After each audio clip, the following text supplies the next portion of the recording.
अस्सलाम वालेकुम व्यूअर्स, मैं हूँ एडोसर और यूट्यूब।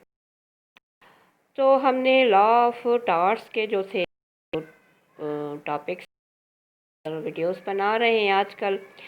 तो लास्ट था उस पे हमने कॉन्ट्रैक्ट के बारे में पढ़ा कि कॉन्ट्रैक्ट क्या होता है और फिर कॉन्ट्रैक्ट के एसेंशियल्स क्या होते हैं। आज के इस वीडियो में हम समझेंगे कि कॉन्ट्रैक्ट के टाइप्स कितने होते हैं और किस किस काइंड और टाइप का कॉन्ट्रैक्ट होता है या फिर किस किस कैटेगरी से कॉन्ट्रैक्ट्स होते हैं। तो on the basis of nature के हिसाब से अपनी जो कॉन्ट्रैक्ट की नेचर है उसके हिसाब से जो है कॉन्ट्रैक्ट के 4 टाइप्स होते हैं। अब एक होते हैं ये वैलिड कॉन्ट्रैक्ट्स। अब वैलिड कॉन्ट्रैक्ट वो होते हैं कि जहाँ पर जो कॉन्ट्रैक्ट के हम जो सारे जो एसेंशियल्स होते हैं, यानी कि जो भी हमने valid essentials of the contract last हमने वीडियोस में पढ़े, वो अगर फुल्ली तरह उस पूरे हो, उसमें फुलफिल्ड हो, तो फिर वो एक वैलिड कॉन्ट्रैक्ट होता है। यानी कि वैलिड कॉन्ट्रैक्ट होता है फुली तरह ऑफ़र हो, एक्सेप्टेंस हो, कंसिडरेशन हो उसमें, यानी कि अमाउंट भी दिया जाता हो, फिर इंटेंशन ऑफ पार्टीज़ जो है वो भी सर्टेन हो और पूरी तरह मतलब सारे जो हमने एसेंशियल्स पढ़े थे वो उसमें मुकम्मल हो, तो वो एक वेल एंड गुड जिसको कहते हैं वैलिड कॉन्ट्रैक्ट होता है। फिर नेक्स्ट होता है वाइड कॉन्ट्रैक्ट। अब जो ये वाइड कॉन्ट्रैक्ट होते हैं, ये क्या होता है कि बेसिकली जो है ना, इनिशियली ये वैलिड होते हैं। जब ये फॉर्म किए जाते हैं, जब ये बनाए जाते हैं, कॉन्ट्रैक्ट जब किया जाता है, उस टाइम ये वैलिड होते हैं। लेकिन बाद में कुछ ऐसा इंसिडेंट होता है कि वो जो कॉन्ट्रैक्ट है परफॉर्म करना जो है वो मुमकिन नहीं रहता, तब वो बन जाता है वॉइड कॉन्ट्रैक्ट। जैसे कि आपने रूल ऑफ फर्स्ट्रेशन जो है वो तो सुना भी होगा, और यहीं से कॉन्ट्रैक्ट लॉ से ही उसका जन्म होता है। तो ये भी फर्स्ट्रेशन का जो प्रिंसिपल है ये भी यही बताता है, वाइड कॉन्ट्रैक्ट के में ही आता है कि मतलब जो इनिशियली तो ठीक था बिल्कुल, लेकिन बाद में कुछ ऐसा हो गया। मिसाल के तौर पे हमने कॉन्ट्रैक्ट किया कि मैं आपको गाड़ी सेल करके दूंगी, लेकिन क्या हो गया बाद में कि वो गाड़ी डिस्ट्रॉय हो गई, कोई इसके साथ एक्सीडेंट हो गया, लेकिन यानी कि जो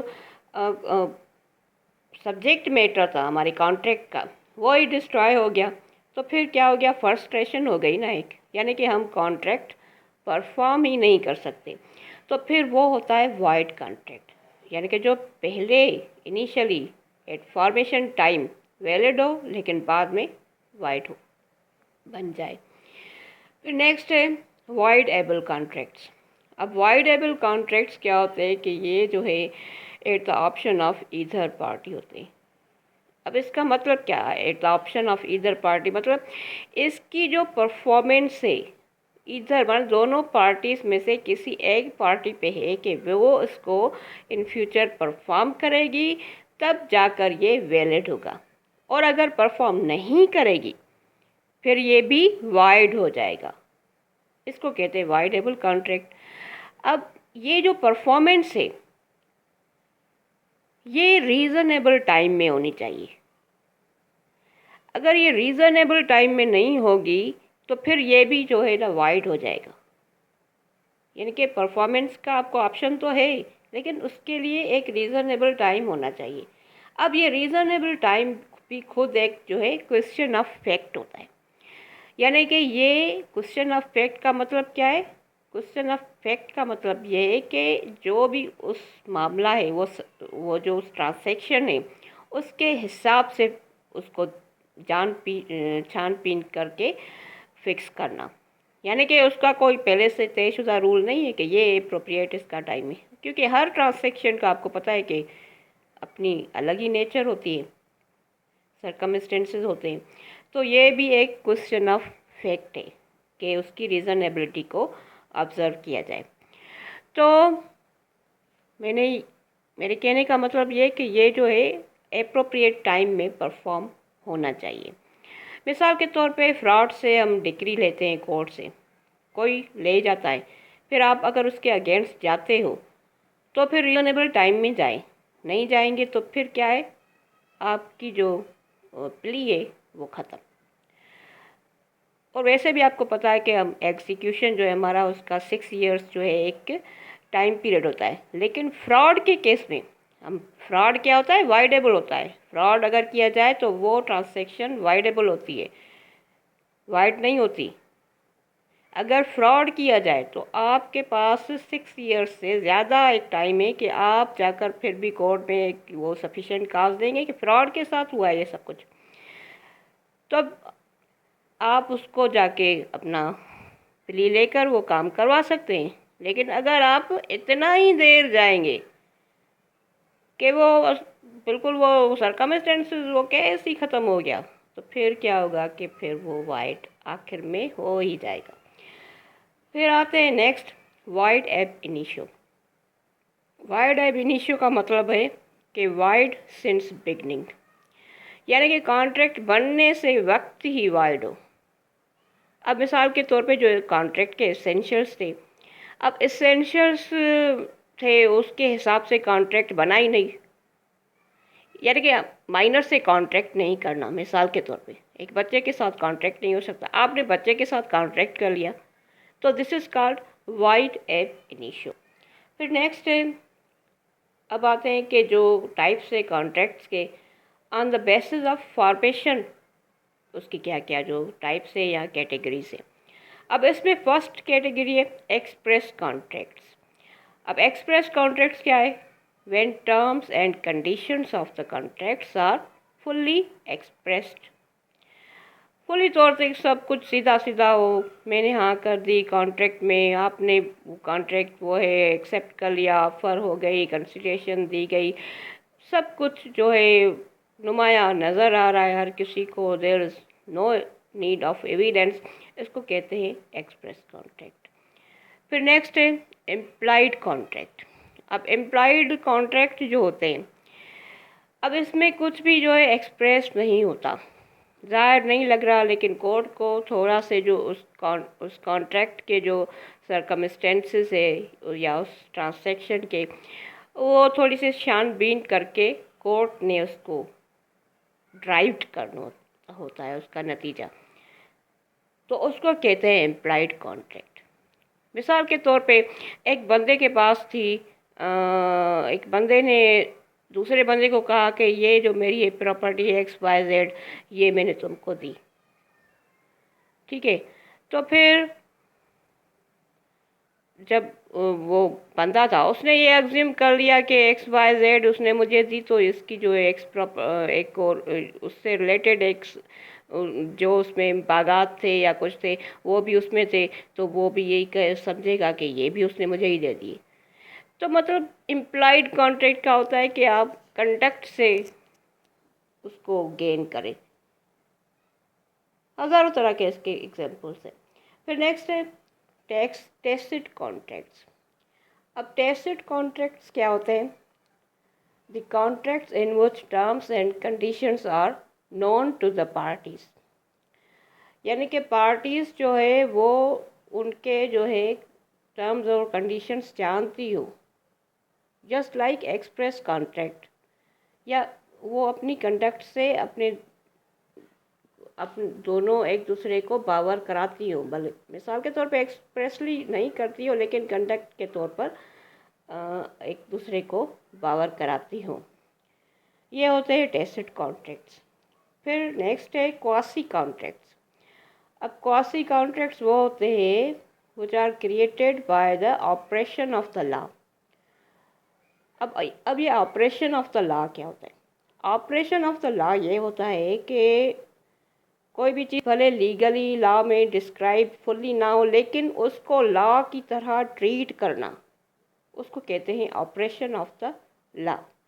यानी कि ये जो क्वासी कॉन्ट्रैक्ट है, भले एक्सप्रेसली ना किया गया हो, लेकिन इसको लॉ की तरह ट्रीट किया जाएगा और ये इन्फोर्सेबल है, इनके अगेंस्ट आप जो हैं कोर्ट में जा सकते हो। अब मिसाल के तौर पे मेरी एक फ्रेंड थी, मैं उसके घर गई, अब मैं अपना सामान वापसी के टाइम उसके हाँ जो है भूल कर चली गई, अब मैं घर आई तो मुझे टेंशन हुआ, मैंने सोचा कि उसने अब उसको सेफ जगह पे रख दिए होंगे, ज़ाहिर सी बात है देखे होंगे तो रख दिए होंगे, क्योंकि हम वो मेरी फ्रेंड है, मैं उसको जानती हूँ, वो मुझे जानती, तो ये एक्सपेक्टेशन होती है ना, एक म्यूचुअल ट्रस्ट ही होता है, तो वो उसको कर देगी।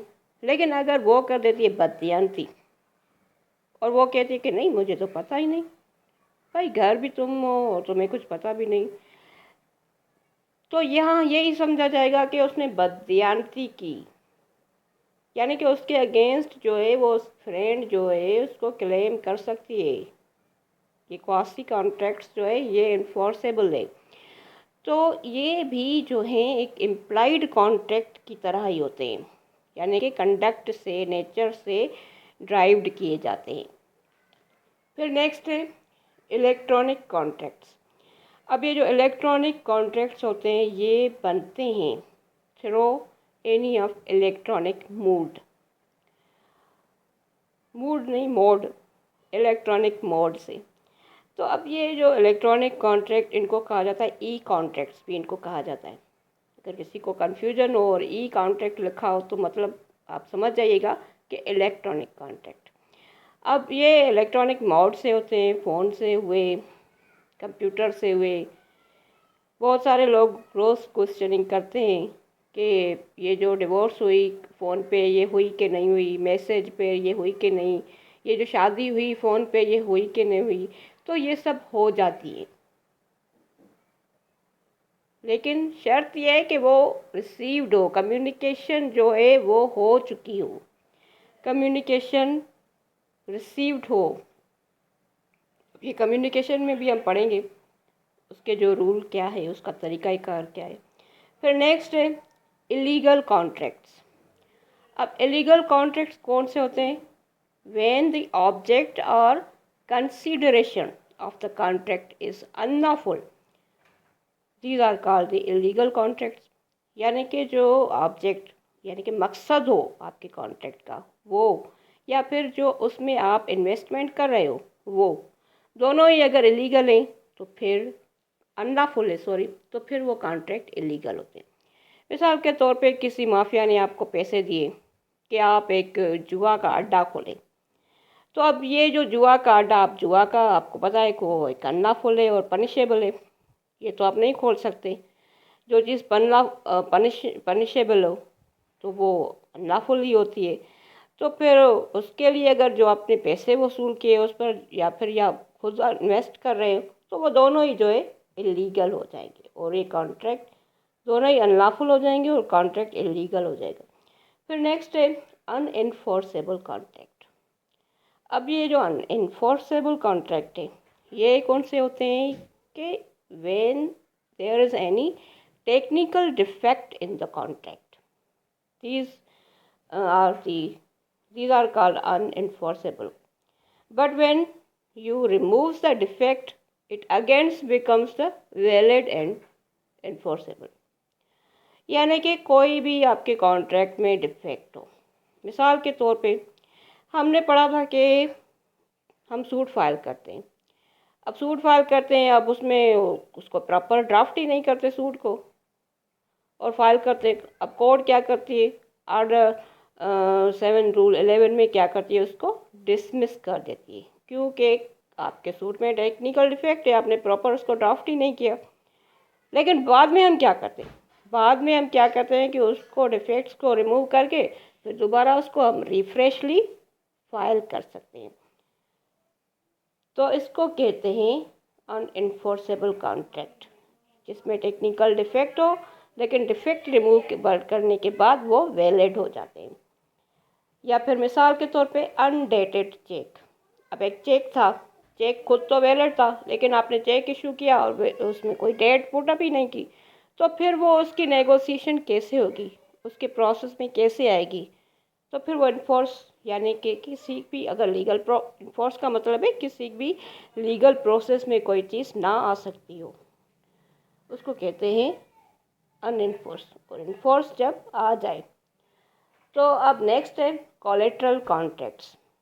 कोलेट्रल कॉन्ट्रैक्ट्स वो होते हैं the contracts which are collateral to any other contract। अब collateral का मतलब होता है मिला हुआ। सेम ही ट्रांसैक्शंस में दो चीज़ें इस तरह से मिली हुई हो कि बंधी हुई हो, अलग से अलग ना हो, तो उसको कहते हैं कोलेट्रल कॉन्ट्रैक्ट। जैसे कि मिसाल के तौर पे वेज कंटिजेंट कॉन्ट्रैक्ट्स होते हैं, उसमें हम क्या कहते हैं, इफ़ रेंट्स फॉल, फिर हम कुछ कुछ भी उसमें जोड़ देते हैं।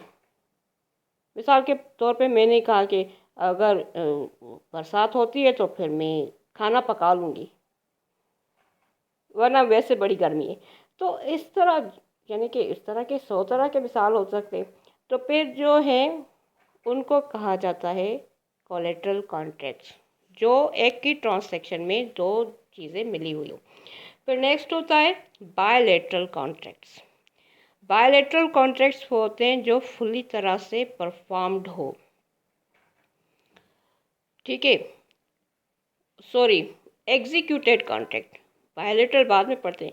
एग्जीक्यूटेड कॉन्ट्रैक्ट होता है जो फुली तरह से परफॉर्म्ड हो चुके हो, बस कुछ रहा नहीं। मिसाल के तौर पे सेल है, सेल करते हैं हम कोई चीज़, सेल। तब सेल में क्या होता है कि ओनरशिप इमीडिएट चली जाती है और पैसे हम वसूल कर लेते हैं। तो सब कुछ जो है इमीडिएटली हो जाता है, तो फिर इसको कहते हैं एग्जीक्यूटेड कॉन्ट्रैक्ट। फिर नेक्स्ट है एग्जीक्यूटरी कॉन्ट्रैक्ट।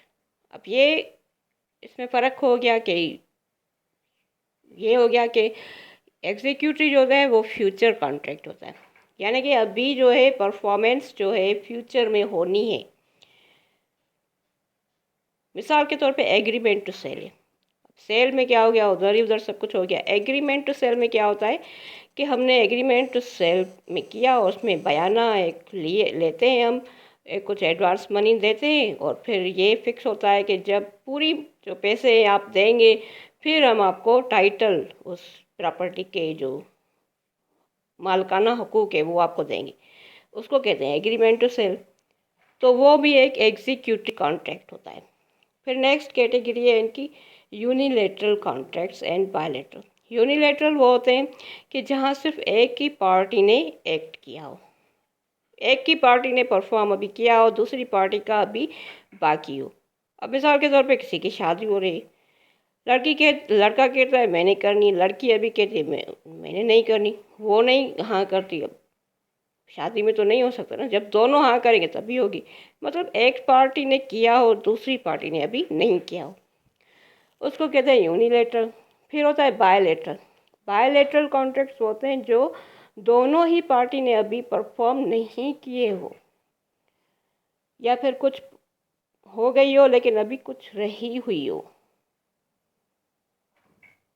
जैसे अभी मिसाल के तौर में हमने यहाँ पर अभी पढ़ा एग्रीमेंट टू सेल में, अभी इसमें क्या था, दोनों ही पार्टी की परफॉर्मेंस बाकी थी। एक को अभी बाकी पैसे देने थे और दूसरी पार्टी को अभी बाकी ट्रांसफ़र जो है वो जो टाइटलशिप था ओनरशिप का, वो अभी बाकी है उसको ट्रांसफ़र करना। तो यानी कि दोनों ही पार्टीज़ का जो है परफॉर्मेंस का सिलसिला अभी बाकी है, उसको कहते हैं बायलैटरल। तो यहाँ पे हमारा टॉपिक ख़त्म हुआ। नेक्स्ट टॉपिक में हम नेक्स्ट वीडियो में हम नेक्स्ट टॉपिक के साथ आएंगे। तो अब मैं याद, शुक्रिया।